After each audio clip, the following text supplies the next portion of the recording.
A continuación describiremos las realidades y las posibilidades de lo que están haciendo y que hemos denominado la nueva civilización del amor o la manifestación del quinto reino en la tierra, y que tendrá como evento culminante la reaparición de Cristo acompañado por sus maestros. Nuevamente, como en la civilización atlante, descrita metafóricamente por la mitología griega, los dioses volverán a caminar entre los hombres.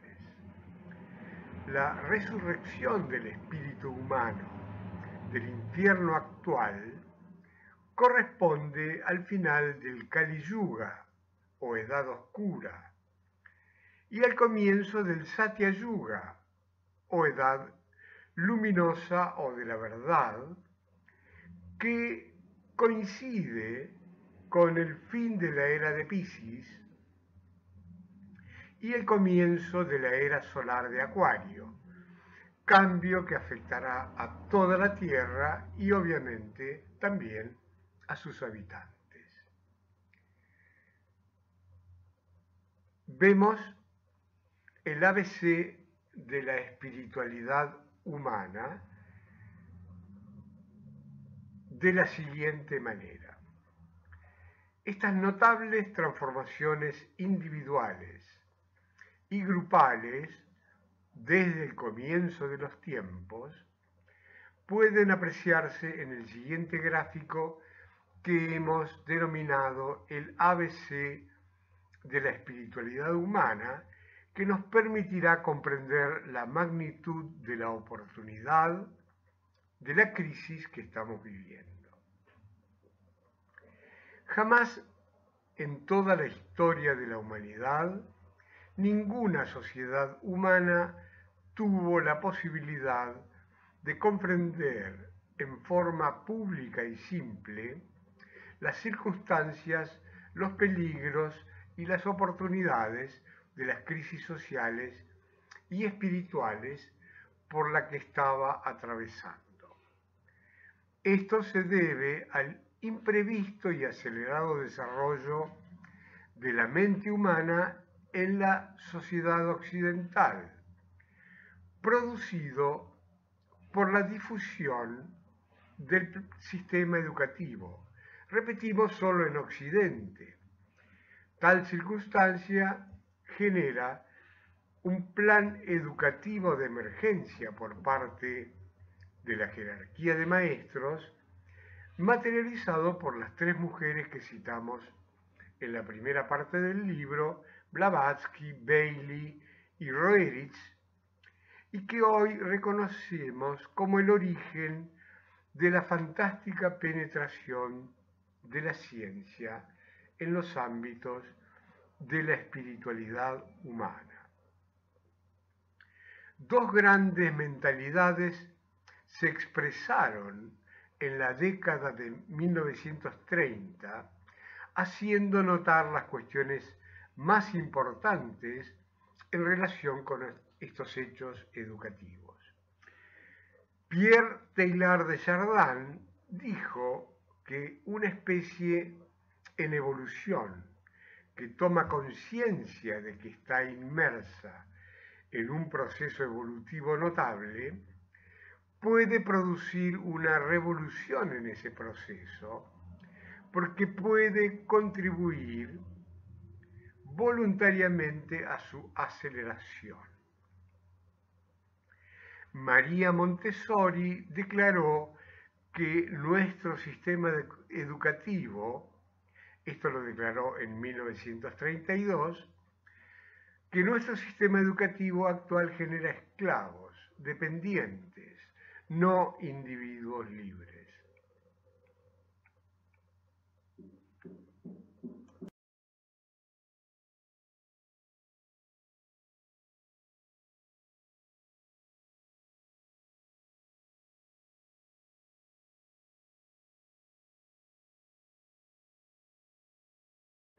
Vemos en el gráfico del ABC de la espiritualidad humana, dos grandes formas evolutivas: individualización e iniciaciones. Este gráfico representa la epopeya humana, desde el comienzo del extraordinario experimento en el que un ser divino toma posesión por primera vez de un cuerpo animal diseñado para recibirlo, que reconocemos con el enfoque mítico de Adán y la idea de los ángeles caídos.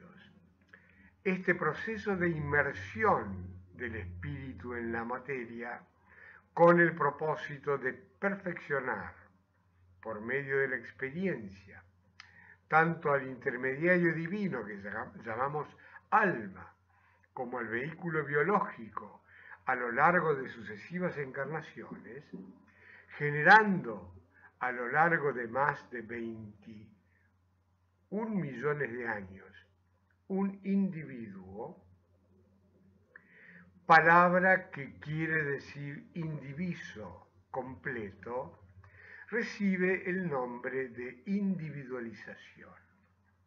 Solo un ser humano autoconsciente, con su mente desarrollada, puede decir yo soy.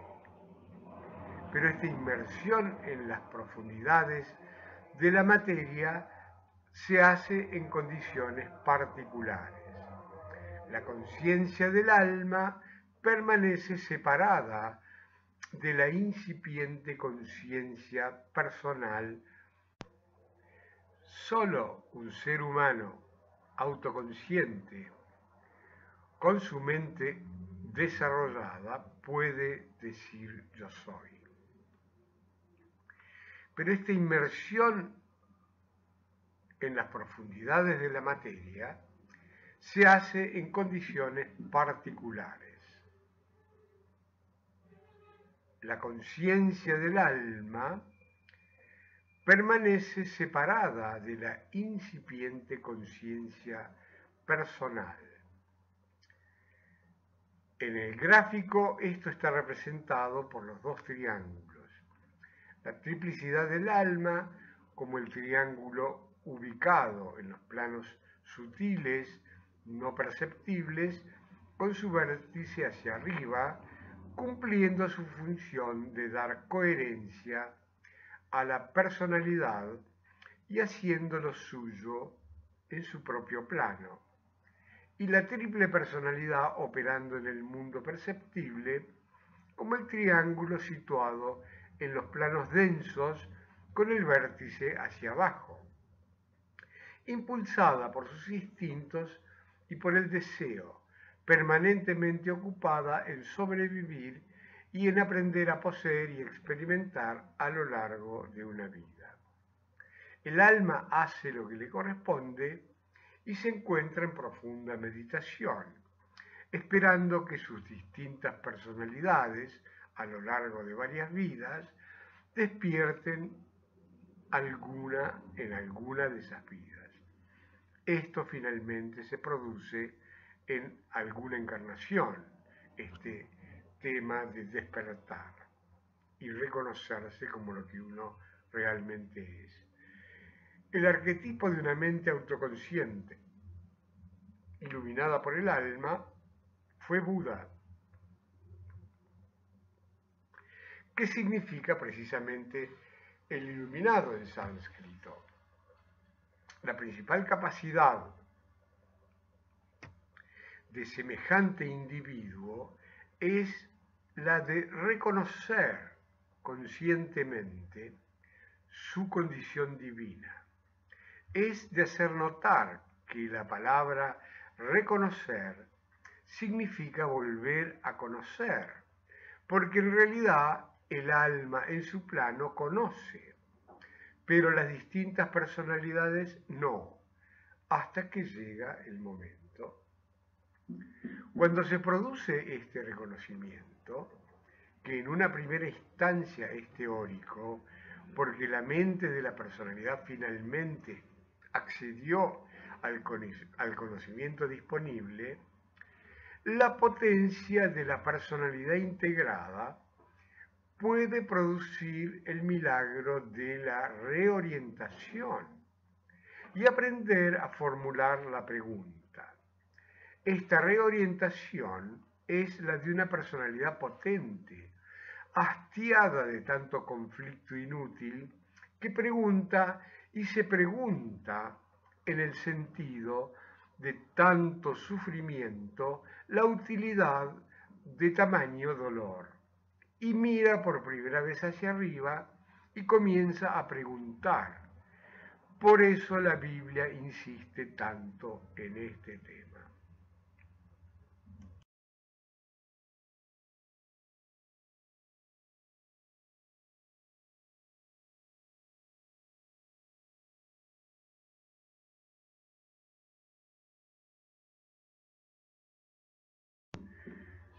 Cuando uno no pregunta porque cree que sabe, la vida respeta esta posición del individuo, o mejor dicho, de la personalidad del individuo, porque somos creados libres.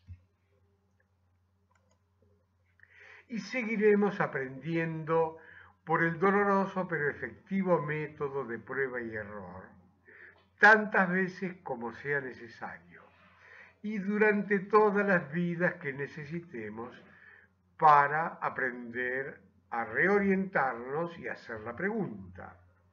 En cambio, cuando uno pregunta, la vida está obligada a responder, porque esa es la ley. ¿Y a quién le pregunto? A mi propia alma, porque el diseño humano es para no reconocer a ninguna otra autoridad más que la propia alma, que es el primer maestro, el maestro interno, que ahora en nuestra época ya tiene una perfecta, simple y bella definición teórica científica. A partir de este enfoque podremos reconocer los significados de los conceptos de integridad individual y de fraternidad. Somos todos huipidiles, seres completos, íntegros desde el nacimiento. La fragmentación entre alma y personalidad es intencional, correcta y protectora hasta el momento en que desarrollamos nuestra mente para aprender a preguntar y a preguntarnos. También podemos reconocer que todos somos hijos del mismo Padre y que en el nivel del alma no hay separación, ni soledad, ni lucha, ni enfermedad, ni ilusión. ¿Cómo preguntar a mi alma? Porque hoy los dioses no caminan aún entre los hombres, pero nos han dejado modos amorosos y sabios para poder hacer la pregunta y recibir la respuesta. Entre ellos el oráculo de Delfos, el lilá, que es un juego hindú, el tarot egipcio, el I Ching o el libro de las mutaciones de China, las runas y el más moderno, occidental y perfecto de todos los oráculos, porque no tiene intermediarios humanos, porque es grupal y porque la respuesta se manifiesta en el plano físico, en el emocional, en el mental y en el espiritual, que se denomina el juego de la transformación. Entonces uno comienza a atisbar la perfección y la enorme belleza del plan divino para el cuarto reino de la naturaleza. Porque cuando uno está preparado, aparecen mágicamente los libros, aparecen los guías, los maestros, aparecen los oráculos, aparecen los maestros con minúscula y los maestros con mayúscula, los oráculos y también las escuelas espirituales en esta época. Esta culminación del proceso de individualización, llevado a cabo durante más de 21 millones de años, ha producido los frutos de algunos excelsos hijos de Dios que han logrado vencer a la muerte, que constituyen la guía de la humanidad y la prueba viviente de que cualquiera de nosotros puede hacerlo. Y una humanidad que está a punto de ingresar como conjunto en el camino de regreso al hogar del Padre. Ha sido diseñado e instituido para estos notables tiempos que hemos elegido para vivir un proceso de aceleración del desarrollo de la espiritualidad humana denominado iniciaciones. Cuando un ser humano despierta al reconocimiento de su divinidad inmanente, se abren dos caminos posibles para su desenvolvimiento. Uno es el habitual, milenario sistema de prueba y error, más lento pero efectivo programa de aprendizaje en la escuelita del dolor que es la Tierra, cuya ley principal es la del libre albedrío, por la cual estamos condenados a elegir, hasta que aprendamos a elegir bien y a seguir los caminos del amor. El otro camino de aprendizaje puede ser más rápido y menos doloroso, pero es muy difícil porque tenemos mucho que desaprender y mucho que reorientar en nuestra vida de ignorantes materialistas apegados al pasado y a lo externo. Leemos en Iniciación Humana y Solar, también de Alice Bailey. La palabra iniciación deriva de dos palabras latinas, in, que significa en, ire, que significa ir. Por lo tanto, es la iniciación de un comienzo o la entrada en algo.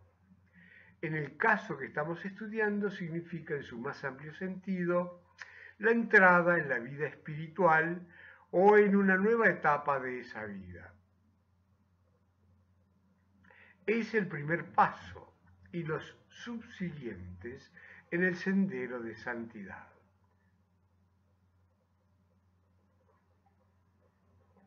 Por lo tanto, quien recibió la primera iniciación dio literalmente el primer paso en el reino espiritual, saliendo del reino puramente humano para entrar en el reino superhumano.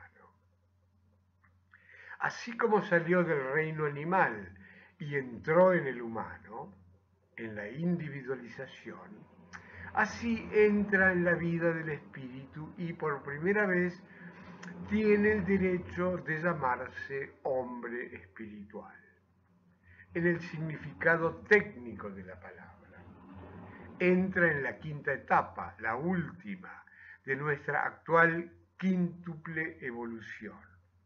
Después de haber palpado su camino a través del aula de la ignorancia durante muchas épocas e ingresando luego en el aula del aprendizaje, ingresa en la universidad o aula de la sabiduría.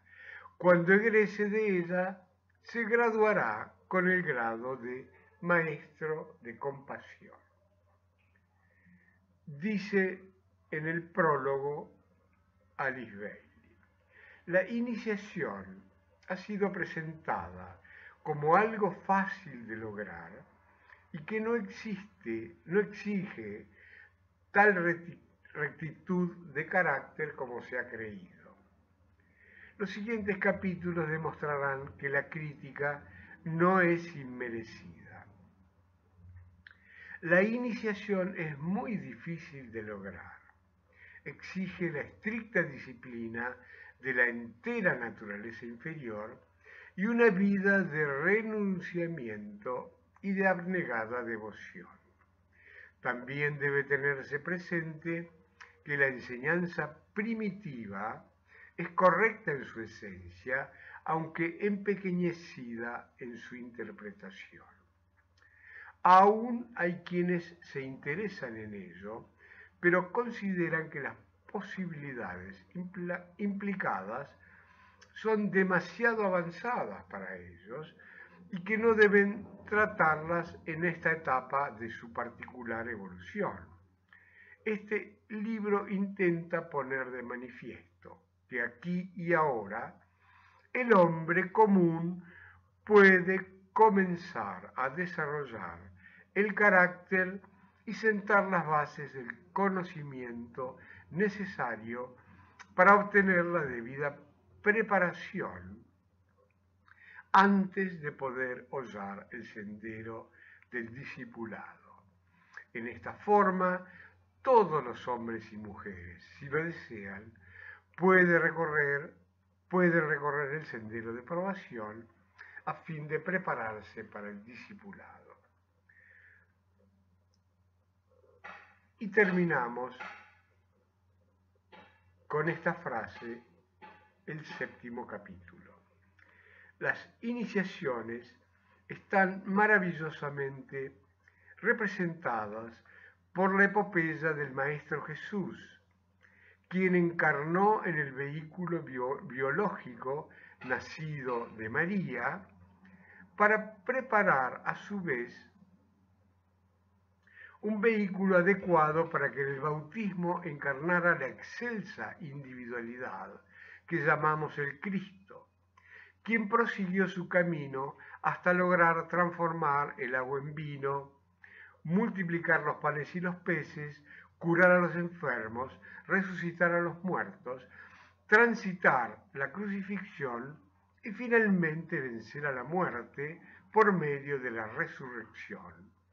No sin antes decirnos, haréis cosas más grandes que las que yo hice.